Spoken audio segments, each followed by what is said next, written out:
켜져 있어요. 아, 켜져 있네요. 저희는 안녕하세요. 이번 발표를 맡은 르미 지혜 여경 회원조입니다.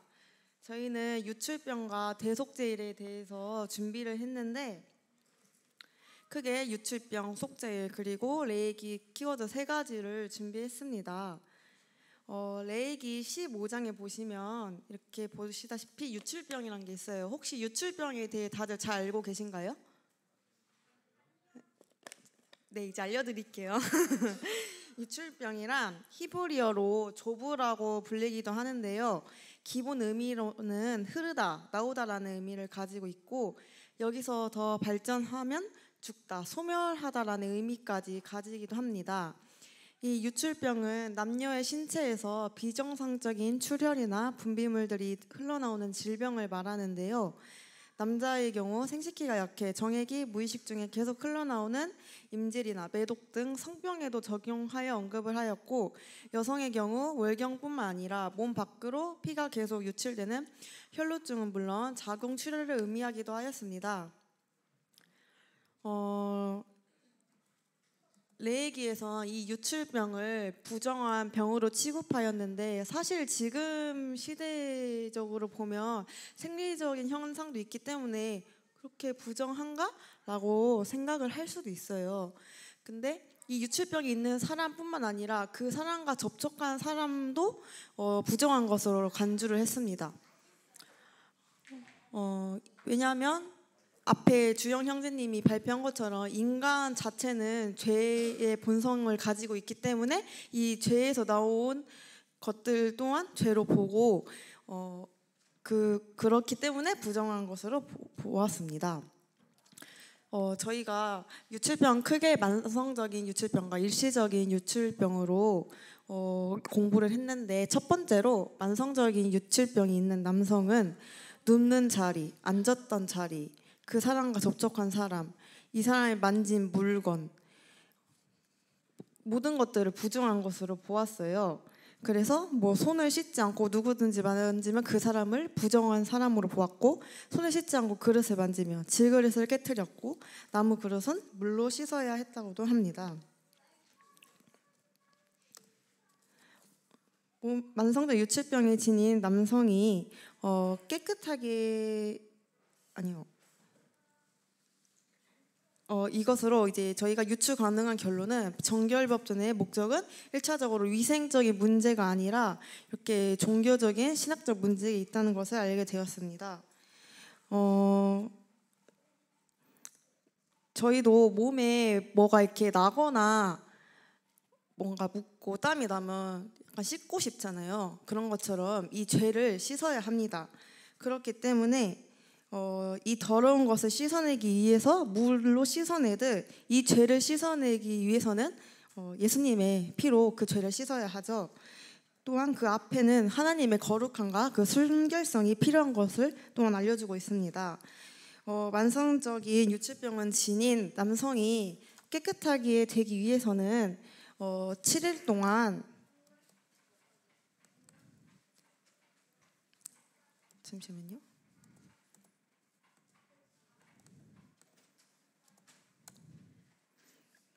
7일 동안 기다렸다가 옷을 빨고 흐르는 물에 목욕을 합니다. 8일이 되는 날에는 산비둘기 2마리 그리고 집비둘기 새끼 2마리를 속죄제와 번제를 드리게 되는데, 저희가 앞선 시간들에서 많은 제사들을 배웠죠. 그 제사에 나온 제사 제물들은 그 사람들 열심히 일을 해서 그 노동해서 얻은 그 제일 비싼 그 제물들을 사기도 하였는데, 그 제사들과 달리 가장 값이 싼 예물을 드림으로써 제사를 드리게 되었습니다. 이 유출병은 또 종교 의식적으로는 더러운 부류에 속하지 않기 때문에 낮은 계열의 희생 제물을 사용했다고 합니다. 그런데 이 유출병을 씻기 위해 7일이 지난 왜 하필 8번째 되는 날 이 속죄제와 번제를 드리는지 궁금증이 저희가 생겼는데, 이 유출병에 관해서 많은 학자들이 이 남성의 생식기에서 유출되는 것으로 인한 것을 부정한 것으로 보기도 했어요. 이 생식기는 고 생명의 탄생과도 연관이 되어 있기 때문에 하나님께서 저희를 만드실 때도 이 천지 창조를 하는 기간이 총 7일이었잖아요. 7일이 지난 새로운 한 주가 시작되는 8일차에 이 제사 예식을 진행함으로써 그 속죄의 대상을 새롭게 갱신하기 위한다는 의미를 가지게 함도 알게 되었습니다. 이 남성에게서 두 번째로 살펴볼 일시적인 유출병은 상인리적 형상으로 보기 때문에 그런 어떠한 제사들을 요구하진 않았고 그날 씻고 저녁까지 그 사람을 부정한 것으로 간주했다고 합니다. 그 부정한 자로 여겼던 그 사람과 아내가 성관계를 했을 때도 그들을 어떤 범죄가 있다 이렇게 여기지 않고 씻고 저녁까지 기다리는 것으로 보았다고 합니다. 그 다음에 여자를 볼 텐데요. 여성의 경우는 월경 기간 동안 피해 유출이 일어나죠. 근데 그것을 일시적인 유출병으로 보았다고 합니다. 일시적인 유출로서 똑같이 그 여자가 만지는 것들, 만지는 사람, 만진 물건들을 부정하다고 보았고 똑같이 옷을 빨고 물로 몸을 씻어서 저녁까지 그 사람 부정한 사람으로 보았다고 합니다. 그런데 만성적인 유출에는 그 유출의 월경 기간이 아닌데도 그 유출이 이어질 때 만성적인 그런 유출병으로 보았습니다. 그 월경 기간 동안에 성관계가 금지되었으므로 그 여자가 자기 남편과 성관계를 하는 중에 월경이 시작되었다면 그 여성과 접촉한 그의 남편도 부정한 자로 여겨졌고 그 2차적 오염을 의미하기도 했기 때문에 만성적인 유출병으로 보았다고 합니다. 유출이 멈춘 후에 이제 이 사람을 다시 정결케 하기 위해서는 그 남성과 동일하게 제사를 드려야 했어요. 그래서 8번째 되는 날에 산비둘기 2마리나 집비둘기 새끼 2마리로 속죄제 번제를 드려야 했습니다.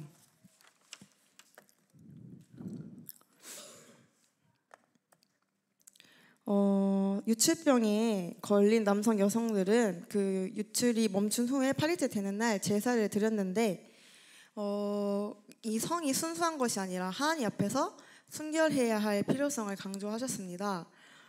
그 이유는 하나님의 백성은 자신의 몸을 관리하고 그 몸 자체를 하나님께 영광을 다시 돌려야 하기 때문에 그 백성들 스스로 그 몸을 거룩히 여겨야 했습니다.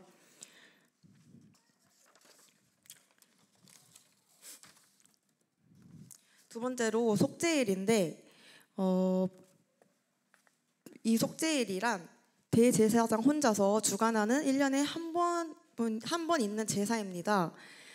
한 해 동안 그 성소와 성소에 있는 백성들이 지은 모든 죄를 그 대제사장을 통해 그 하나님께 다시 제사를 드리고 자신들을 거룩하게 여겼습니다.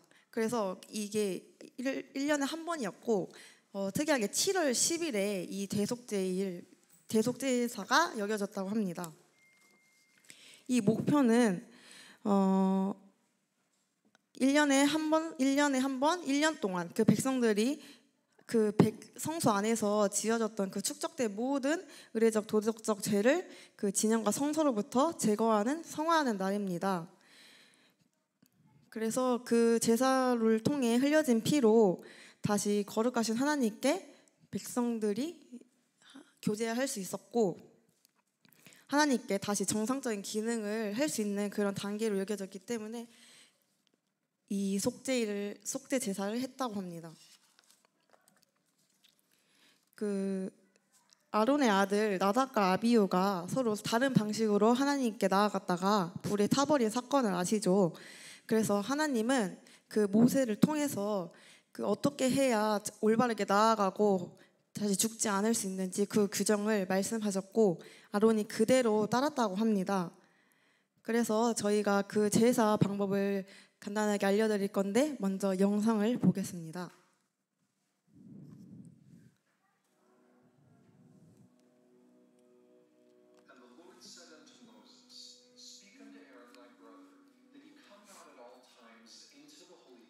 within the veil before the mercy seat, which is upon the ark, that he died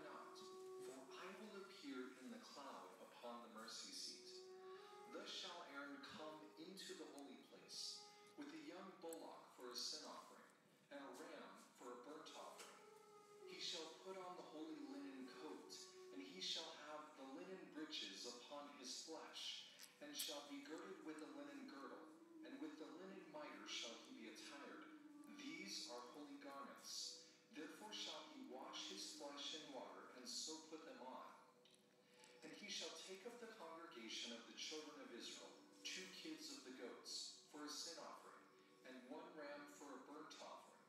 And he shall take the 2 goats and present them before the Lord at the door of the tabernacle of the congregation.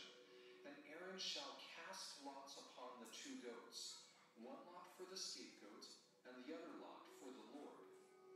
And Aaron shall bring the bullock of the sin offering, which is for himself, and shall make an atonement for himself and for his house, and shall kill the bullock of the sin offering, which is for himself.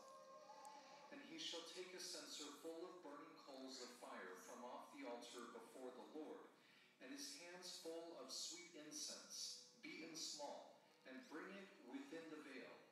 And he shall put the incense upon the fire before the Lord, that the cloud of the incense may cover the mercy seat that is upon the testimony, that he die not.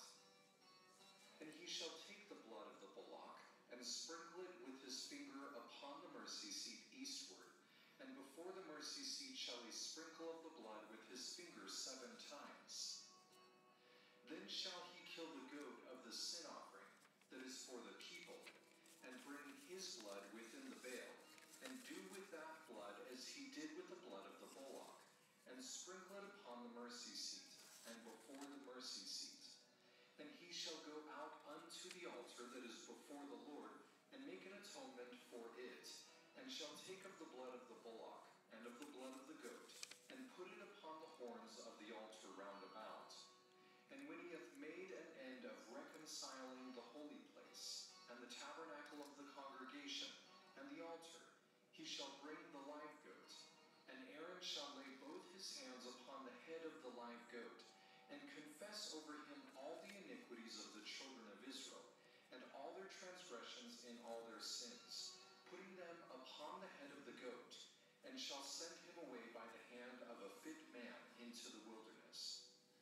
And the goat shall bear upon him all their iniquities unto a land not inhabited, and he shall let go the goat in the wilderness. And he shall wash his flesh with water, and offer his burnt offering, and the burnt offering of the people, and make an atonement for himself and for the people. And this shall be an everlasting statute unto you, to make an atonement for the children. 네, 이렇게 이런 예식을 치렀다고 합니다. 속죄 제사를 드리기 위해서는 그 속죄 제물로 바쳐지는 수염소 2마리와 수장 1마리를 가져옵니다. 그 염소 이 2마리는 각자 드려질 제사의 대상이 다릅니다. 1마리는 하나님께 바쳐질 염소, 그리고 그 1마리는 아사셀이라는 그 백성들의 죄를 멀리 보낸다라는 이름을 가지고 있습니다. 그래서 총 하나님께 1마리, 아사셀에게 1마리 이렇게 보낸다고 합니다. 그래서 이 염소를 고르기 위해 제비뽑기를 하는데, 그 전에 아론은 이제 몸을 씻고 그 몸에 세마포 옷을 다 입습니다. 그 수송아지를 잡아 아론 자신과 그 가정의 죄를 먼저 회개하고 이제 피를 준비합니다. 먼저 자신과 자신의 가정의 죄를 위해 하나님께 그 제사를 드리는 이유는 자신이 그 이스라엘 대표해서 제사장의 역할을 하잖아요. 그래서 죄 가운데 먼저 자신을 깨끗하게 하기 위함이었다고 합니다. 그 다음에 향을 갖고 들어가 향연으로 속죄소를 가립니다.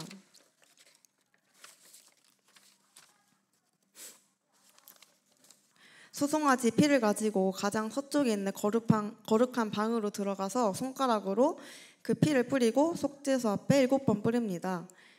또한 백성을 위해 잡았던 그 수염소 1마리를 잡아 피를 갖고 들어가서 속죄소 위에 앞에 7번 뿌립니다.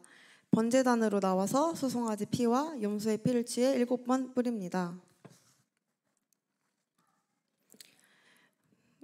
다시 그 피를 그 염소를 이스라엘 죄를 고백한 후 보이지 않는 하나님께 드렸던 방향과 반대 방향인 동쪽에 피를 보냅니다. 피를 뿌립니다.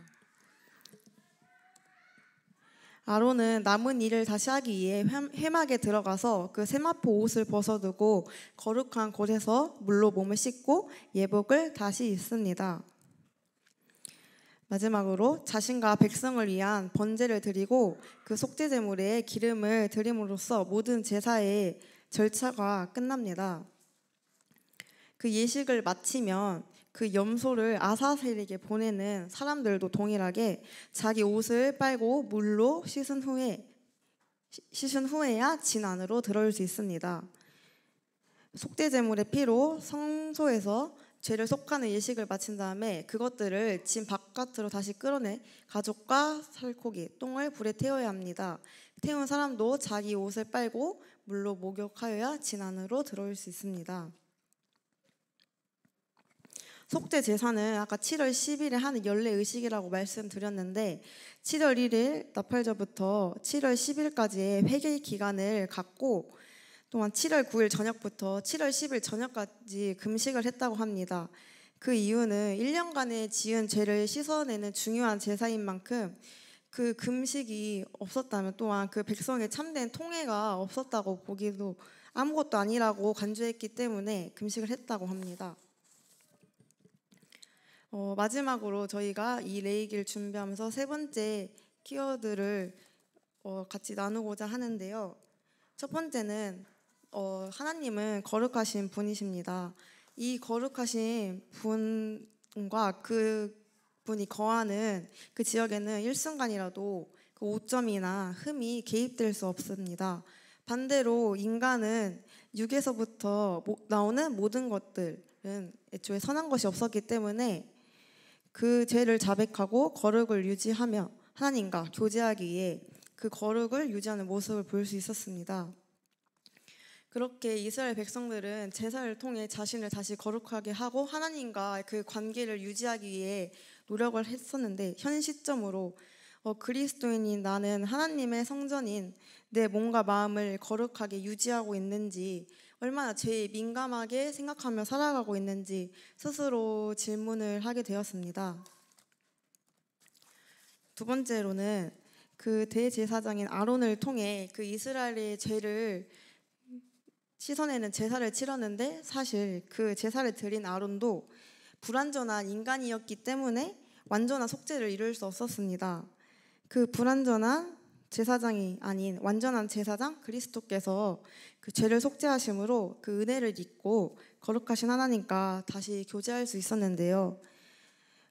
정말 제가 그 이스라엘 백성이었다면 제 죄를 알고 그 죄를 회개하고 제사를 드리는 게 맞지만 그것을 위해 또한 내가 율법을 지키고 온전히 거룩하게 살아갈 수 있었을까 하면 좀 힘들 것 같다라는 생각이 들었습니다. 하나님의 은혜로 지금 은혜의 시대에 살고 있다고 하는데 이 시대를 살아가고 있으면서도 그 은혜를 많이 잊는 게 저는 많이 잊는 적이 많은 것 같아요. 너무나 그게 당연하게 느껴져서 그런 걸까라는 생각이 들고 그때의 이 하나님이나 지금 우리가 섬기는 하나님이나 동일하신 분인데 그분과 교제하기 위해 내가 얼마나 노력하고 있는지 비교해 본다면 그 차이점이 조금은 클 것 같다라는 생각이 들어서 하나님께 감사하기도 하지만 그 사실이 너무 과분하기도 해서 좀 부끄럽기도 했던 것 같습니다. 마지막으로 하나님의 마음입니다. 하나님은 자비하신 분이심을 너무나도 잘 알고 계시죠. 그 하나님은 죄에서 저희가 자유로워질 수도 하나님과 가까워질 수도 없는 존재들임을 알면서도 저희와 다시 먼저 그 친밀한 교제를 이루고자 하셨습니다. 그리스도는 이런 우리 존재들을 위해서 한 번의 영원한 제사를 드리시고 거룩하게 된 우리들을 그 제사 한 번으로 영원히 하나님과 교제할 수 있는 그 특권을 주셨습니다. 로마서 12장 1절 2절 말씀에 그러므로 형제들아 내가 하나님의 모든 자비하심으로 너희를 권하노니 너희 몸을 하나님이 기뻐하시는 거룩한 산 제물로 드리라. 이는 너희가 드릴 영적 예배니라. 너희는 이 세대를 본받지 말고 오직 마음을 새롭게 함으로 변화를 받아 하나님의 선하시고 기뻐하시고 온전하신 뜻이 무엇인지 분별하도록 하라라는 말씀을 또한 떠올리게 되었습니다. 하나님과 교제할 수 있는 특권을 받고 죄인에서부터 저희가 신분이 아주 반대로 바뀌었죠. 그런 은혜를 받았음에 하나님의 그런 은혜에 다시 한번 기억하게 됩니다. 거룩한 하나님이 이 몸을 통해 영광 받으실 수 있도록, 이 몸이 하나님께 올려졌을 때 온전히 영광 예배 받으실 수 있도록 저희도 그 거룩한 몸을 유지하기 위해 노력해야 되겠고, 또한 그런 사랑을 받았음에 그 사랑을 계속 기억하면서 받은 만큼 나눌 수 있는 사람이 되어야겠다라는 생각을 할 수 있는 시간이었던 것 같습니다. 이상 발표 마치겠습니다.